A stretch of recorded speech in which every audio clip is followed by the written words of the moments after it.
Hey everybody, welcome back to our deep dive into the Gospel of Luke. Today is the last one of this year, which is fitting because it also ties off the first half of Luke's Gospel. You may remember way back when we talked about the outline of the book of Luke, but this section concludes Jesus' ministry in Galilee. Following this story, these sets of stories that we have read today at the end of chapter 9, there's a line that says, Jesus set his sights or turned his face toward Israel and then or toward Jerusalem, and he starts moving that direction, and the rest of the stories about Jesus have him out of Galilee and on the way or in the area of Jerusalem, which culminates in Jesus's arrest, his trial, his crucifixion, and his resurrection. And so today is a fitting place to end this year as we end Jesus's ministry in the area of Galilee. What you'll notice is there's a couple of stories that seemingly have little connection to each other, but if you see the connective threads, especially over the last couple of weeks, you'll see that this is really purposeful and intentional writing at what Luke is doing here. A couple of weeks ago, we looked at the beginning of this chapter where Jesus pulls his disciples aside and he says, "Who do people say that I am?" And they respond, some say you're John the Baptist or Elijah, and Peter says, "You are the Messiah, you are God's son." And Jesus tells them to be quiet, to keep that to themselves, but then he says that, "Let me tell you what the Messiah is actually going to do. He's going to be arrested and killed, but he's going to rise again on the third day." And the disciples have no awareness or understanding of what this means, because they have their own constructed picture of what the Messiah is and what he's supposed to be doing, and Jesus' picture of the Messiah does not fit. The very next story, Jesus takes 3 of his disciples up on a mountain, and there he is metamorphosized. He's transfigured before them. Moses and Elijah appear, and they attend to Jesus. His whole demeanor, his whole appearance is completely transformed. He's radiant. He's glowing, so to speak, which ties, as we looked at last week, all the way back to Moses and seeing God face to face back in the book of Exodus. And the disciples don't really know how to respond. And that's kind of how it ends. They see Jesus in all his glory, and they don't really know what to do or understand what's going on. And we're meant to remember that one of Luke's ongoing themes, one of his biggest themes, is this idea of what it means to be a disciple of Jesus. What does it mean to understand Jesus and respond to him? And it's a radical form of discipleship. And so all of these stories are building blocks on each other about not just Jesus and his identity, who he is and his mission. That's an important part of this. But what does it mean to see Jesus, understand Jesus, and respond to Jesus as his disciples? And so these stories are all interconnected to see, well, what are the disciples seeing and understanding, and how are they responding to Jesus? So in our first story, where Jesus' passion prediction, where he says, "Here's who I am God's Messiah, and I'm going to be killed and rise again on the third day." They don't get it. Jesus is taken up on the mountain. He's transformed before them. They see him in all his glory. They don't get it. So now, in our last passage today, Jesus and the disciples head back down the hill. And the first story that we come to is a man who brings his son, his only son, before Jesus, because he brought him to his disciples, presumably the ones that Jesus left at the bottom of the mountain, and the disciples couldn't heal him. There's all these connective threads that are really important. And so at the end of Jesus's transfiguration story, which we looked at last week, we hear this voice from heaven, God's own voice saying, "This is my son whom I love, listen to him." And the very next story we get is a man who approaches Jesus. He says, "This is my son, my only son. Can you do something about it?" So we have these two contrasts of the Son of God, Jesus, and this human son, this only son, which we're meant to spark off little light bulbs in our head of this language. And how do these two things compare? Well, Jesus approaches the man. He kind of rebukes the disciples in their unbelief. He says that they are depraved and crooked generation, that they don't understand or respond appropriately to the needs of this man, because as we rewind all the way back, Jesus' whole mission is to bring deliverance and freedom and peace to people who are in bondage. And here is a son, an only son, like Jesus, but this son, unlike Jesus, who has all the power and authority, is subjected to the powers and authorities instead. So Jesus rebukes the demon, and the son is healed, and he rebukes his disciples for their lack of faith.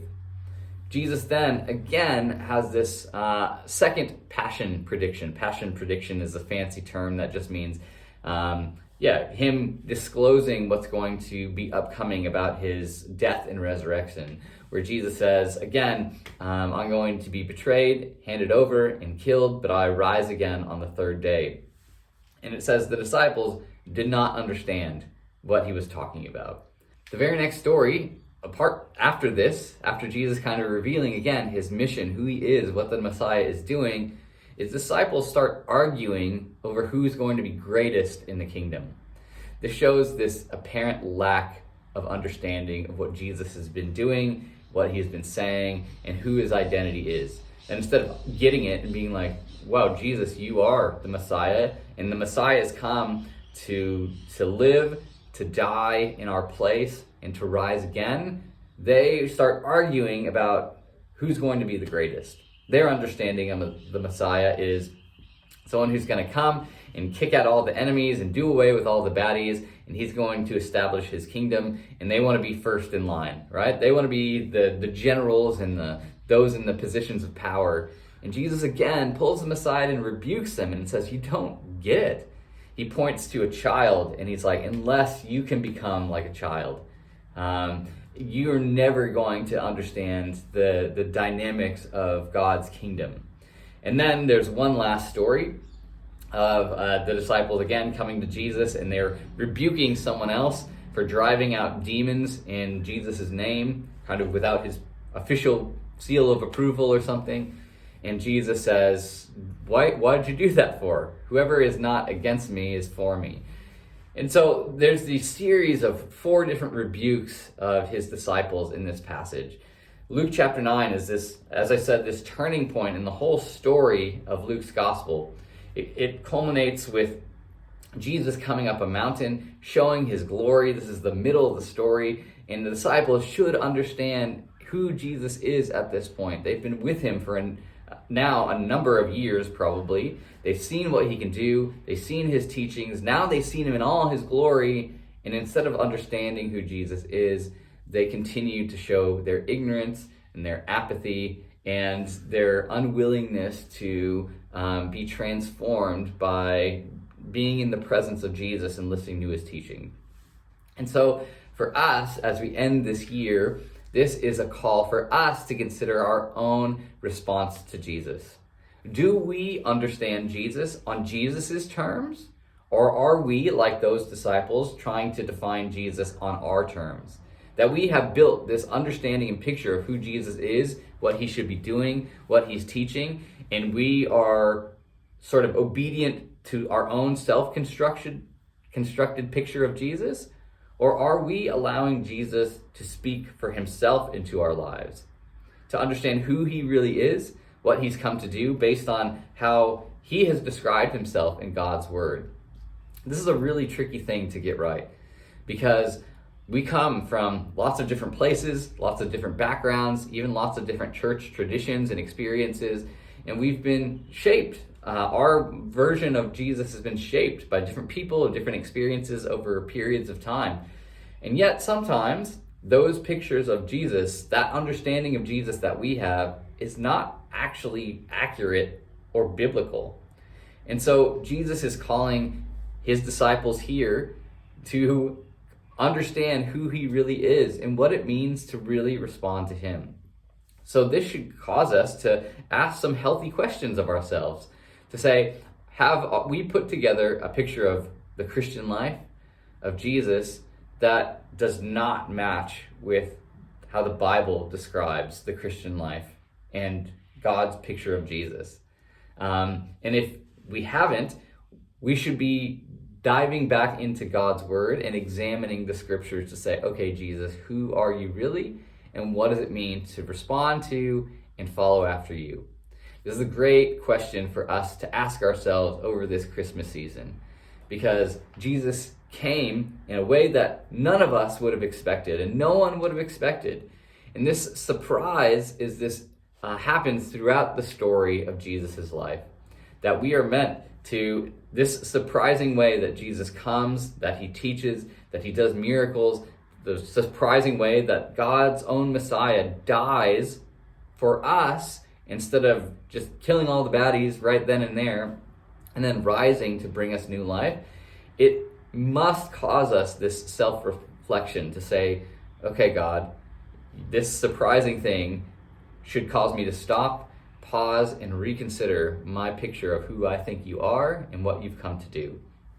So Christmas is a great time to be able to reflect on that. As we celebrate and get really busy and exchange gifts and extend love to one another, we're also meant to really consider, Jesus, who are you? Why did you come? What does it mean to know you? And what does it mean to respond to you? So I hope as we end this section of Luke's gospel, that's exactly what you and I can do. Read God's word, dig deep, and ask ourselves, Jesus, am I following a self-constructed picture of you? Or am I following the real you as I see in the Bible? I'll leave you with that. Have a Merry Christmas and a Happy New Year, and we'll see you next year. Bye.